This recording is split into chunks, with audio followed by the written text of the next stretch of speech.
दोस्तों, आज मैं आपको एक ऐसी किताब के बारे में बताने जा रहा हूं जो 1926 में लिखी गई थी, लेकिन जिसकी कहानियां 4000 साल पुरानी हैं।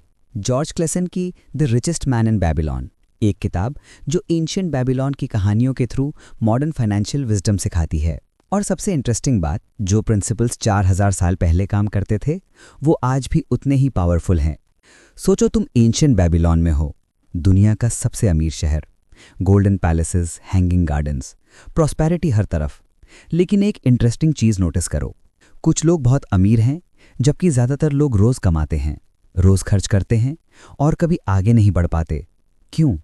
क्या अमीर लोग ज्यादा टैलेंटेड थे, ज्यादा लकी थे, या उन्हें कुछ ऐसा पता था जो बाकियों को नहीं पता था? यही मिस्ट्री है जिसे हम आज सॉल्व करने वाले हैं। और ट्रस्ट मी, जो तुम सीखोगे वो तुम्हारी फाइनेंशियल लाइफ हमेशा के लिए बदल देगा। चलो शुरू करते हैं बेबीलोन की गलियों से, जहां दो दोस्त बेंसर और कॉब भी बैठे हैं और अपनी जिंदगी पर रो रहे हैं। बेंसर एक चैरियट मेकर है, स्किल्ड क्राफ्ट्समैन, मेहनत करता है दिन रात। कॉब भी एक म्यूजिशियन है, टैलेंटेड, हार्ड वर्किंग। लेकिन दोनों ब्रोक हैं, महीने के आखिर तक पैसे नहीं बचते और सबसे बुरा, कोई होप नहीं दिखती कि फ्यूचर में कुछ बेहतर होगा।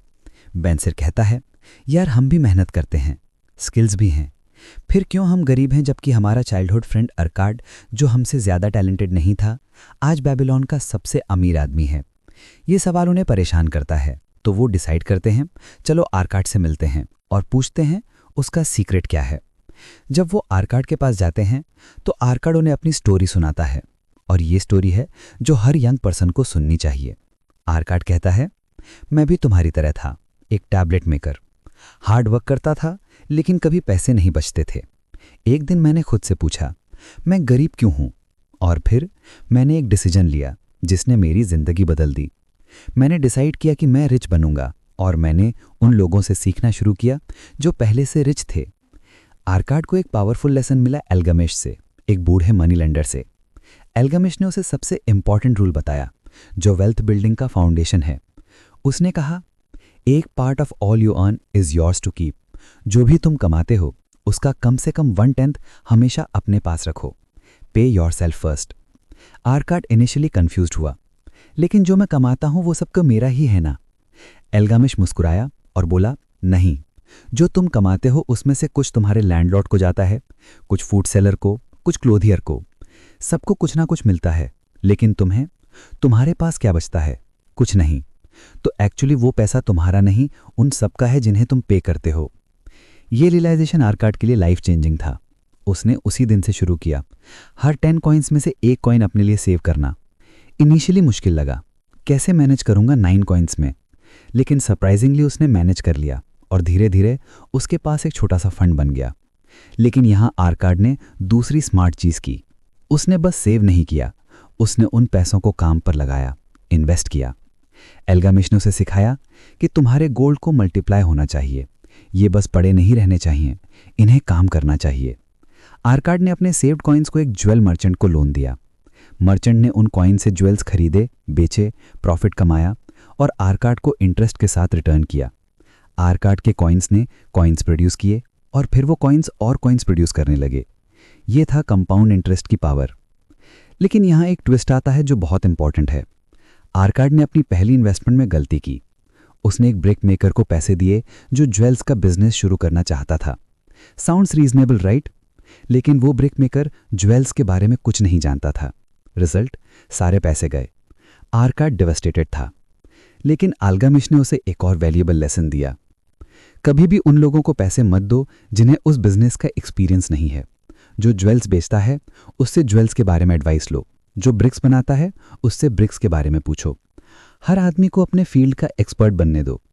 ये लेसन आज के टाइम में और भी रेलिवेंट है। कितने लोग अपने जिम ट्रेनर से स्टॉक मार्केट एडवाइस लेते हैं या अपने कजिन से रियल एस्टेट में इन्वेस्ट करते हैं जिसे खुद कुछ नहीं पता। आर्काड की गलती से हम सीख सकते हैं। आर्काड ने फिर से शुरू किया, इस बार स्मार्टर। उसने सही लोगों से एडवाइस ली, एक्सपर्ट से, और धीरे धीरे उसका वेल्थ बढ़ने लगा। कॉइन्स ने कॉइन्स प्रोड्यूस किए, कॉइन्स ने और कॉइन्स प्रोड्यूस किए, और इवेंचुअली आर्काड बेबीलोन का सबसे अमीर आदमी बन गया। अब किताब में एक और पावरफुल स्टोरी है जो हर यंग पर्सन को सुननी चाहिए। एक ग्रुप ऑफ लोगों को आर्काड टीचिंग दे रहा है वेल्थ के बारे में, और वो उन्हें the 7 cures for a lean purse बताता है। ये 7 सिंपल प्रिंसिपल्स हैं जो किसी भी पर्सन को फाइनेंशियली सक्सेसफुल बना सकते हैं। पहला क्योर जो हमने देखा, save at least 1/10 of your earnings, लेकिन आर्काड कहता है ये सिर्फ शुरुआत है। दूसरा क्योर है कंट्रोल दाई एक्सपेंडिचर्स, यानी अपने खर्चों को कंट्रोल करो। आर्काड एक्सप्लेन करता है जो तुम नेसेसरी एक्सपेंसेस सोचते हो वो एक्चुअली विशेस हैं जो तुम्हारी इनकम के बराबर ग्रो करती हैं। सोचो इस बारे में, जब तुम 30 के कमाते थे तुम्हारे नेसेसरी एक्सपेंसेस 30 के थे। अब तुम 60 के कमाते हो तो क्या तुम्हारे नेसेसरी एक्सपेंसेस 30 के रहे? नहीं, अब वो 60 के हो गए। बिगर अपार्टमेंट, बेटर फोन, ज्यादा डाइनिंग आउट। ये लाइफस्टाइल इन्फ्लेशन है। आर्काड वॉर्न करता है इससे। उसका सोल्यूशन क्या है? एक बजट बनाओ, नेसेसरी एक्सपेंसेस को डिफाइन करो और बाकी को वांट्स में कैटेगराइज करो। वांट्स को फुलफिल करो लेकिन लिमिट के अंदर। तुम्हारे पास चाहे कितना भी हो तुम उससे ज्यादा स्पेंड कर सकते हो अगर तुमने कंट्रोल नहीं रखा। तीसरा क्योर है मेक दाई गोल्ड मल्टीप्लाई। बस सेव करना काफी नहीं, उस गोल्ड को काम पर लगाओ, इन्वेस्ट करो।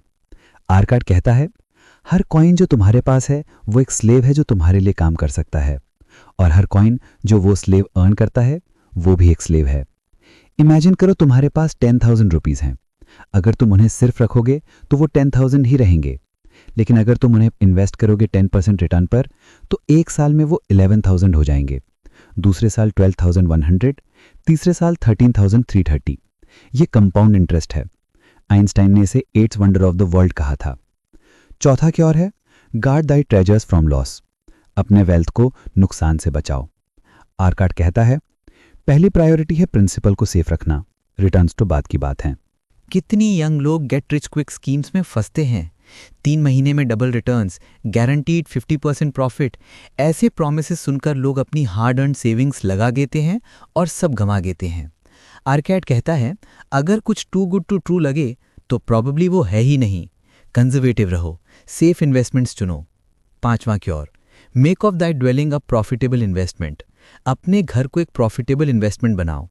बेबीलोन में लोगों को एनकरेज किया जाता था अपना घर खरीदने को, क्योंकि रेंट पे करना मतलब दूसरे के वेल्थ को बढ़ाना, अपना घर होना मतलब अपने वेल्थ को बिल्ड करना। आज के कॉन्टेक्स्ट में ये थोड़ा नुएंस्ड है। हमेशा बाइंग रेंट से बेटर नहीं होती, लेकिन बेसिक प्रिंसिपल सेम है। अपनी हाउसिंग कॉस्ट को ऐसे ऑप्टिमाइज करो कि वो वेस्ट ना हो बल्कि तुम्हारे वेल्थ बिल्डिंग में कंट्रीब्यूट करे। छठा cure ensure a future income. अपने फ्यूचर इनकम को सिक्योर करो, यानी रिटायरमेंट प्लानिंग। आर्काड कहता है कोई भी हमेशा यंग और स्ट्रांग नहीं रहेगा। एक दिन तुम काम नहीं कर पाओगे, उस टाइम के लिए प्लान करो अभी से। आज के यंग लोग सोचते हैं यार रिटायरमेंट, मैं तो अभी 25 का हूँ, 40 ईयर्स की बात है, लेकिन यही तो बेस्ट टाइम है स्टार्ट करने का। जितनी जल्दी शुरू करोगे कंपाउंड इंटरेस्ट उतना ज़्यादा मैजिक करेगा। सातवां cure increase the ability to earn. अपनी अर्निंग कैपेसिटी को बढ़ाओ। आर्काड कहता है जितना ज़्यादा तुम जानते हो, जितना ज़्यादा तुम स्किल्ड हो, उतना ज़्यादा तुम अर्न कर सकते हो। ये मॉडर्न वर्ल्ड में और भी ट्रू है। टेक्नोलॉजी बदल रही है, स्किल्स ऑब्सोलीट हो रही हैं। तुम्हें कॉन्स्टेंटली सीखते रहना होगा, ग्रो करते रहना होगा। कोर्सेज करो, बुक्स पढ़ो, स्किल्स डेवलप करो। तुम्हारी ग्रेटेस्ट एसेट तुम्हारा खुद का स्किल सेट है। अब किताब में एक और फैसिनेटिंग स्टोरी है, द 5 लॉज ऑफ गोल्ड। आर्काड अपने बेटे नोमासिर को टेस्ट करना चाहता है। उसे एक बैग ऑफ गोल्ड देता है और कहता है जाओ दुनिया घूमो, कुछ सीखो, 10 साल बाद वापस आओ। नोमासिर खुश होकर निकल पड़ता है, लेकिन जल्द ही उसकी सारी गोल्ड खत्म हो जाती है। उसने फूलिश इन्वेस्टमेंट्स किए, स्कैमर्स के झांसे में आया, अननेसेसरी चीज़ों पर खर्च किया। 10 साल बाद जब वो वापस आता है तो वो ब्रोक है, लेकिन उसके पास कुछ है, विजडम। उसने सीखा है कि पैसा कैसे काम करता है। उसके पिता ने उसे टैबलेट दी जिस पर 5 लॉज ऑफ गोल्ड लिखे थे। नोमासिर ने रियलाइज किया कि अगर उसने ये लॉज फॉलो किए होते तो वो अपनी वेल्थ को मल्टीप्लाई कर चुका होता। पहला law, gold comes gladly and in increasing quantity to any man who will put by not less than 1/10 of his earnings. हमने ये देखा, सेव करो। दूसरा law, gold labours diligently and contentedly for the wise owner who finds for it profitable employment. Invest करो wisely. तीसरा law, gold clings to the protection of the cautious owner who invests it under the advice of main wise in its handling. Expert advice लो। चौथा law, gold slips away from the man who invests it in businesses और purposes with which he is not familiar. Unknown territory में invest मत करो। पांचवा law, gold flees the man who would force it to impossible earnings और who follows the advice of tricksters and schemers. Get rich quick scheme से बचो। नुमैसिर ने ये laws apply किए और सरप्राइजिंगली 10 साल से भी कम टाइम में वो अपनी लॉस्ट वेल्थ को रिकवर कर चुका था और उससे भी ज़्यादा कमा चुका था, क्योंकि अब उसके पास सिर्फ पैसे नहीं थे, विजडम भी थी। किताब में एक और इमोशनल स्टोरी है जो मुझे पर्सनली बहुत पसंद है। दबासिर नाम का एक आदमी है, एक कैमल ट्रेडर, लेकिन वो डेट में डूबा हुआ है। इतना कर्ज के वो एस्केप करना चाहता है बेबीलोन से। वो डेस्परेट है। एक रात वो एक मनी लेंडर से मिलता है और अपनी पूरी स्टोरी सुनाता है, कैसे उसने बुरी चॉइसेस की, कैसे उसने ज़्यादा खर्च किया, कैसे वो डेट में फंसा। मनी लेंडर उसे सुनता है और फिर एक सिंपल लेकिन पावरफुल एडवाइस देता है। वो कहता है, तुम्हारी प्रॉब्लम ये नहीं है कि तुम पर डेट है, तुम्हारी प्रॉब्लम ये है कि तुम एक स्लेव की तरह सोच रहे हो। एक स्लेव सोचता है मैं कुछ नहीं कर सकता, लेकिन एक फ्रीमैन सोचता है मैं अपनी सिचुएशन को कंट्रोल कर सकता हूं। फिर वो दबासिर को एक प्लान देता है। वो कहता है, हर 10 कॉइन्स में से एक कॉइन अपने लिए सेव करो, 7 कॉइन्स अपने लिविंग एक्सपेंसेस के लिए यूज करो और बाकी 2 कॉइन से अपने डेट्स को सिस्टमैटिकली पे करो। दबासिर इनिशियली हिचकिचाता है, लेकिन मेरे क्रेडिटर्स नाराज होंगे अगर मैं स्लोली पे करूंगा। मनी लेंडर कहता है, जाओ अपने हर क्रेडिटर से मिलो, ऑनेस्टली बताओ तुम्हारी सिचुएशन, बताओ कि तुम पे करना चाहते हो, लेकिन सिस्टमैटिकली, ज्यादातर रीजनेबल होंगे। दबासिर ने यही किया। उसने अपने सब क्रेडिटर से बात की, उन्हें अपना प्लान बताया। सरप्राइजिंगली ज्यादातर ने सपोर्ट किया, क्योंकि उन्हें लगा कि कम से कम दबासिर ऑनेस्ट है और एक्चुअली पे करना चाह रहा है। धीरे धीरे दबासिर ने अपने सारे डेट्स पे कर दिए और साथ ही उसने अपने लिए भी वेल्थ बिल्ड की, क्योंकि वो एक कॉइन हमेशा सेव करता था। ये स्टोरी बहुत इंस्पायरिंग है, क्योंकि ये बताती है कि चाहे तुम कितनी भी बुरी सिचुएशन में हो, तुम वापस आ सकते हो अगर तुम सही प्रिंसिपल्स फॉलो करो। अब यहाँ पर एक बहुत इंटरेस्टिंग एंगल है जो किताब एक्सप्लोर करती है। बेबीलोन में लक के बारे में बहुत डिबेट होती थी। कुछ लोग कहते थे अमीर लोग बस लकी हैं, right time right place.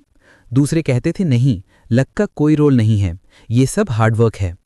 Arcade एक फैसिनेटिंग पर्सपेक्टिव देता है।